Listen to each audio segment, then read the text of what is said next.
Assalamualaikum warahmatullahi wabarakatuh. Alhamdulillahilladzi khalaqa kulla syai'in faqaddarahu taqdira. Wassalatu wassalamu ala Rasulillah sayyidina Muhammadin wa ala alihi wa sahbihi ajma'in, amma ba'du. Ikhwanul muslimin jamaah seluruh rahmatullah. Pada masa Nabi ada dua peristiwa dan tragedi kemanusiaan yang terjadi mengakibatkan jatuhnya korban para sahabat. Satu di antara dua yang terbesar, yakni jatuhnya korban dalam tragedi Bidru Ma'unah. Ada 70 sahabat Rasulullah yang syuhada, syahid di tempat tersebut. Setelah Nabi mendengarkan beritanya, Nabi kemudian berdoa. Setiap kali melaksanakan salat, di akhir salatnya itu Rasulullah mendoakan khusus. Doa khusus itu dikenal dengan qunut nazilah. Inilah sejarahnya qunut nazilah. Doa yang kita panjatkan karena ada tragedi dan musibah. Hampir 2 bulan Rasulullah qunut nazilah 5 waktu, zuhur qunut, asar qunut, maghrib, isya sampai subuh Nabi qunut. Selain mendoakan yang gugur, juga mendoakan atau melaknat pelakunya. Hampir 2 bulan lamanya. Sudah cukup lama doa itu. Lalu kemudian Allah menegur Rasulullah, Muhammadin Muhammad Profesor, begitu lamanya itu Nabi berdoa. Ulama kemudian terbagi dua. Yang pertama ada yang mengatakan sejak itu Nabi tidak lagi qunut sampai meninggal. Yang kedua, ulama Syafi'iyah berpendapat bahwa Nabi menghentikan qunutnya yang melaknat pelakunya, tapi masih menyisakan qunut subuh sampai Rasulullah meninggal. Hatta farakat dunia, seperti itu yang disebutkan dalam hadis. Kalau begitu ada dua versi ulama. Yang pertama, sejak itu Nabi tidak lagi qunut sampai meninggal. Yang kedua, Nabi tidak lagi melaknat dalam qunutnya dan hanya menyisakan salat subuh dalam qunutnya.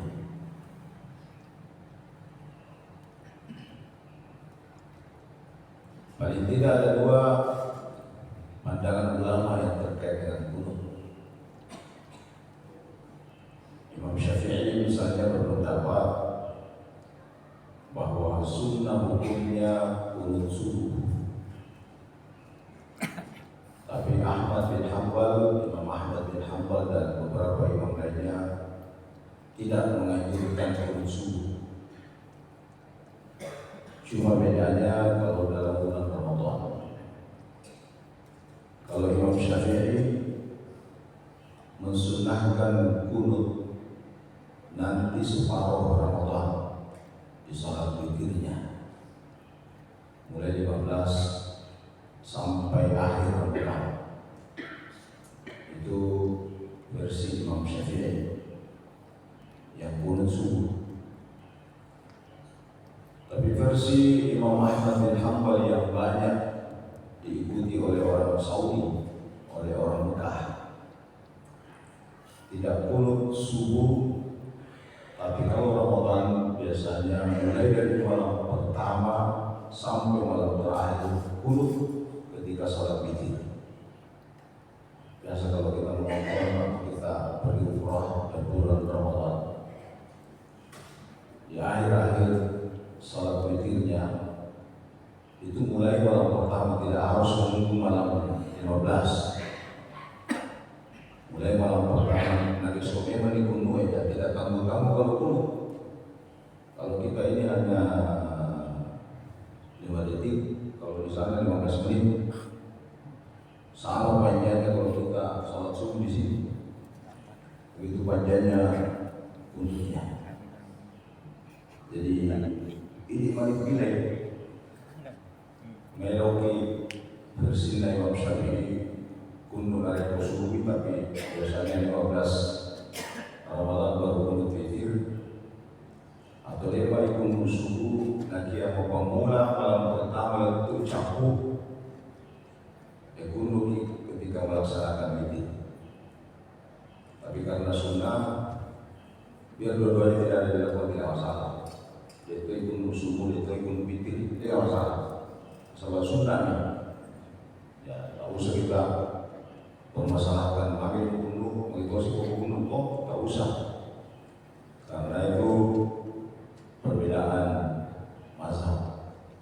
Apalagi kegiatan ini masuk dalam kegiatan sunnah, tidak ada yang mengatakan wajib. Artinya kalau tidak ada yang mengatakan wajib, sah kalau tidak kunut, dan tidak ada yang mengatakan haram, maksudnya tidak sah kalau dia kunut. Pertanyaannya, kenapa Imam Ahmad bin Hanbal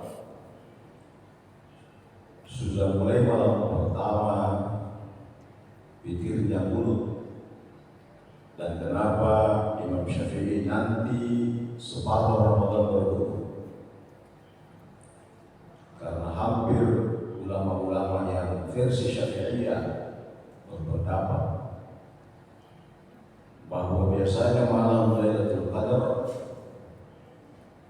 itu terjadi setelah separuh Ramadan berjalan. Jangan sampai di separuh Ramadan itu sudah terjadi Lailatul Qadar, maka rata-rata ulama Syafi'iyah kunutnya di pertengahan. Tapi lebih hati-hati Imam Ahmad. Siapa yang tahu kalau Lailatul Qadar ternyata nakirot, malam pertama sudah turun, dan ketika malam pertama kita sudah sangkut dengan kunut, maka sudah aman itu doa-doa yang kita minta ketika Lailatul Qadar. Kenapa? Karena Lailatul Qadar sama artinya dengan takdir, nasib yang Allah sebutkan dalam Al-Quran. Faqaddarahu taqdira, Allah tetapkan takdir atau nasibnya semua makhluk. Sehingga ada ulama yang berkata bahwa malam Lailatul Qadar itu adalah penetapan nasib setahun semua makhluk. Berapa karung yang dia harus makan satu tahun, berapa cangkir kopi yang harus diminum, berapa es cendol yang dia makan dalam satu tahun. Kemarin kau taqaddarahu taqdira,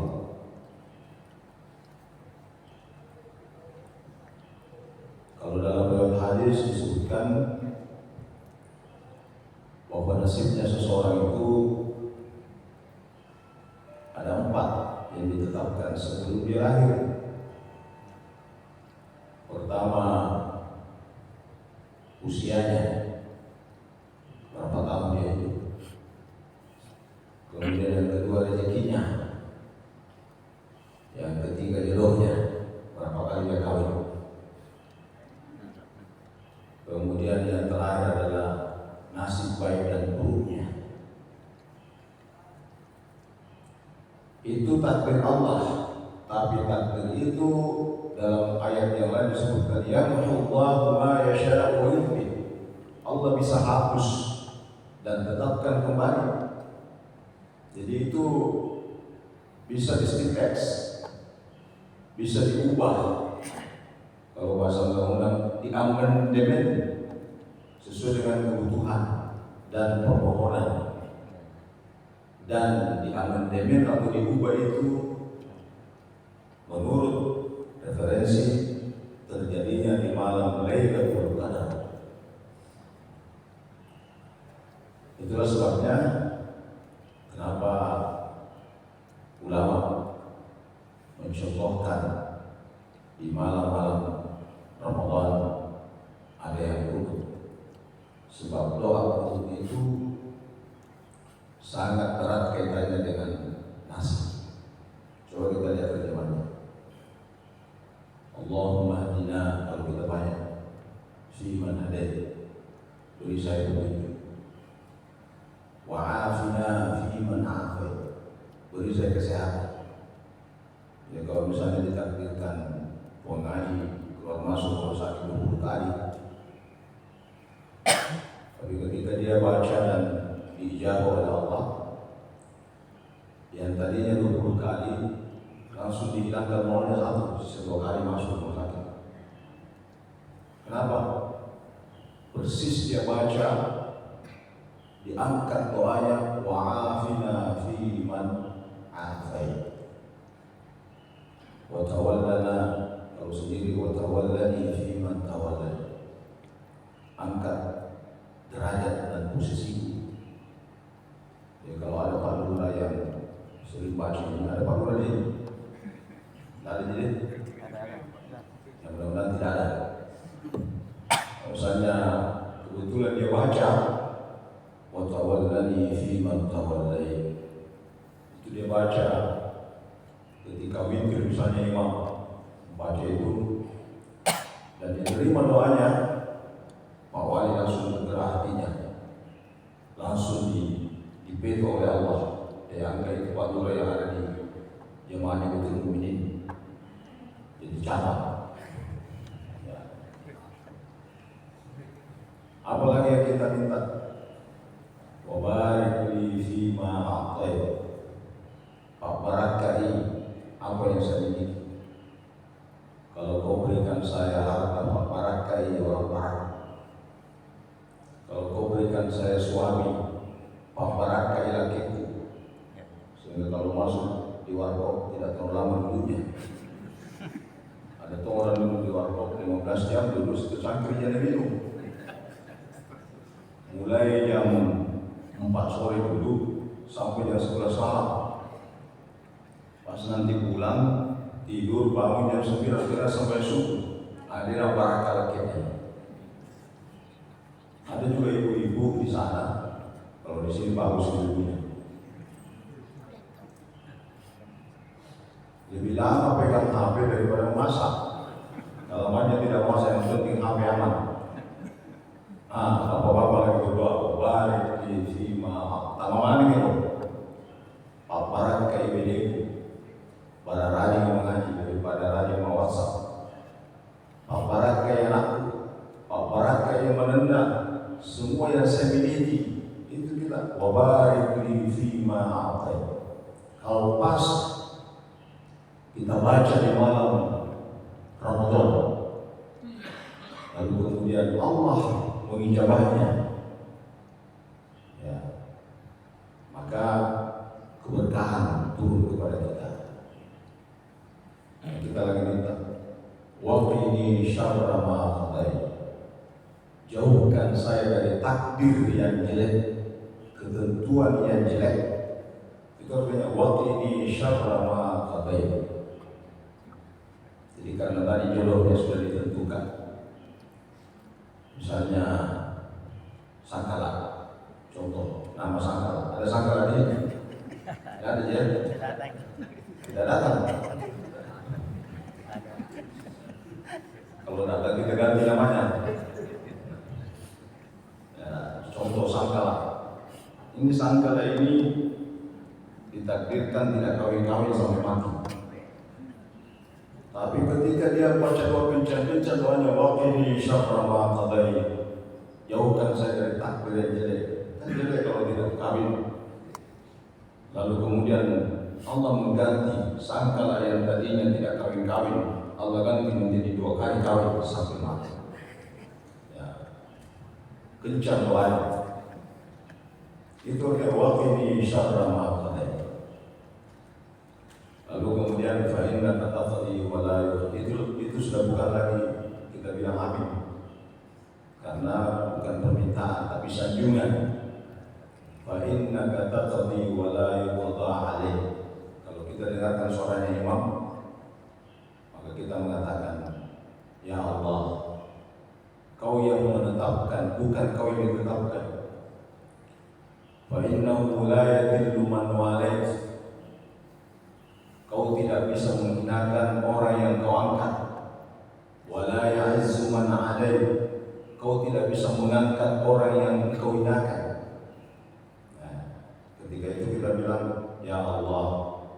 Jadi tidak bilang amin. Karena itu sanjungan. Nah, dalam doa kunut Rasulullah yang terkait dengan tragedi tadi, makanya ada namanya kunut nazilah. Itu namanya kunut tragedi. Ya, kunut nazilah, kunut tragedi. Allah Subhanahu wa Ta'ala mendengarkan doa Rasulullah SAW dan doa hambanya, terutama mendoakan saudara-saudara yang terkena musibah. Kalau Rasulullah dulu mendoakan karena ada tragedi sahabat yang gugur 70, sekarang ini bukan lagi 70. Kalau di Palestina di sana itu sudah 40 ribuan yang meninggal dan tidak berhenti serangan, tidak kenal Ramadan, belum lagi yang korban. Kalau ada orang yang tidak mendoakan saudara-saudara di sana, seperti yang dicontohkan Nabi, saya khawatir itu nanti yang menghalangi kita masuk surga. Apa yang sudah kita lakukan untuk mereka? Nanti pasti ada pertanyaannya itu. Agak tuh kiamat. Saya berdonasi Allah 1.000 rupiah. Dilihat, baik, coba 1.000, kamu 100.000. Ya. Tapi ternyata ada doa-doa yang selalu dia panjatkan. Jadi minimal doa yang kita panjatkan. Kalau perlu setiap hari, coba setiap hari mereka menderita, lalu kita tidak bantu dengan doa. Jangan sampai apa hadis Nabi, "Man yahtamma bi amril muslimina falaysa minna." Siapa yang tidak peduli dengan apa yang dihadapi oleh orang muslim, namun imam puasa itu terima puasa. Falaysa minna, bukan golonganku, bukan umatku, kata Rasulullah. Namun masalah banyak. Kenapa? Kita tinggalkan mereka, kita tidak berikan dalam potongan doa-doa kita. Apakah itu di dalam salat seperti yang diformalkan Nabi dalam bentuk kunut nazilah, ataupun di luar salat kalau kita tidak mampu. Makanya kami di Markaz, saya minta sama imamnya, tahu saya tunggu 15 Ramadan untuk tahun ini kita kunut nazilah setiap malam.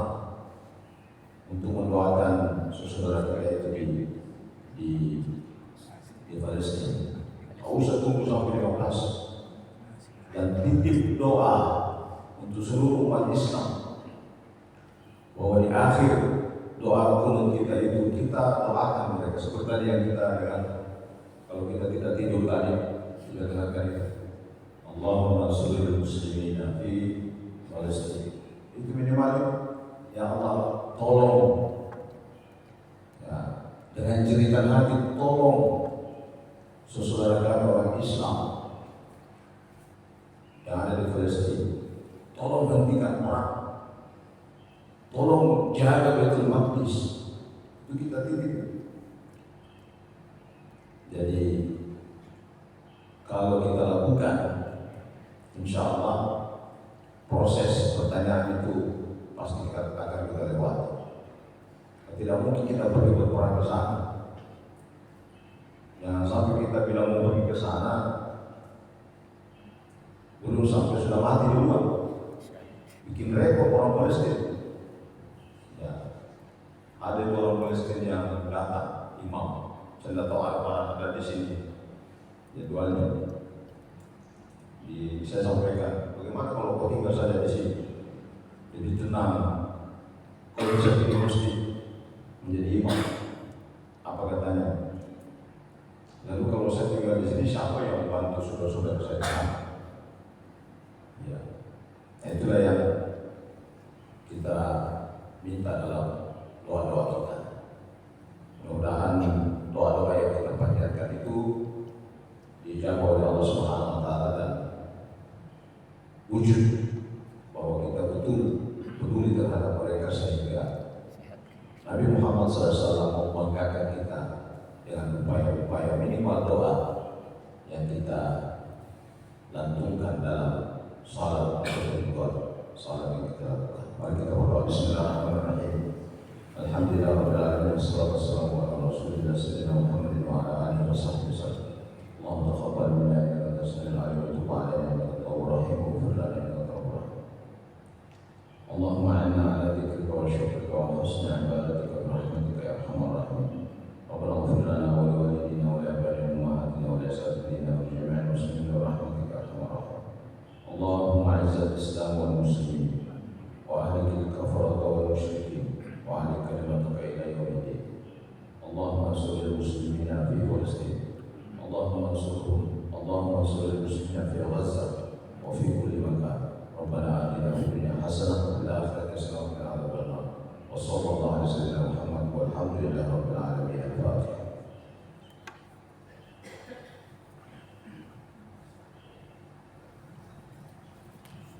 Assalamualaikum warahmatullahi wabarakatuh.